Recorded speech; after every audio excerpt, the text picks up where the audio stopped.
as European refineries close down, Europe is also bound to become increasingly dependent on spot supplies provided by trading companies internationally. Now, this is a very different supply model from the one we've been accustomed to living with. In the past, refineries were the primary suppliers of product markets. A refiner's economic incentive is to run its plants as hard as possible to maximize the utilization of its assets. So the tendency in the market, the bias in the market there is oversupply. And that means that typically puts pressure on prices. That's good for consumers.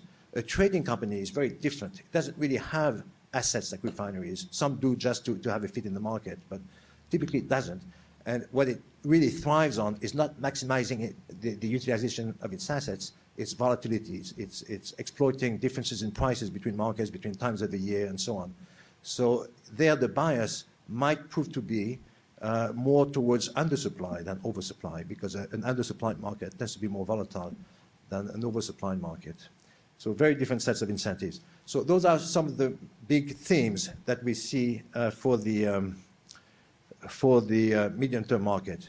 Perhaps before we open it up for questions, I will now run through a quick snapshot of the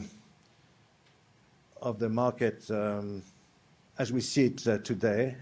And the reason I do this in two sequences, not an integrated presentation, is also because many of you, I assume, not all of you, I guess, but many of you are students here at SIPA. So I would like this presentation to also give an insight into how we organize our work and how the work of the IEA is being conducted and being structured, not just about the key messages. So, we have this medium-term report, which I just went over in some great whose key messages I try to summarize. But we also do this short-term market, what we call the oil market report. It's a monthly publication. And this is a totally different exercise, completely different from the WEO. Right? The WEO, the World Energy Outlook, is a long-term forecast, which is peer-reviewed, extensively peer-reviewed. So to some degree, it's a kind of consensus view of the market for the next 25 years or 30 years.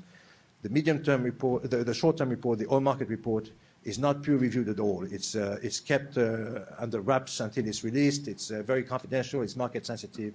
So it's a totally different animal, a very different exercise. So what do we see here? We take a quick look at prices, and the development in prices has been, there was a big run-up in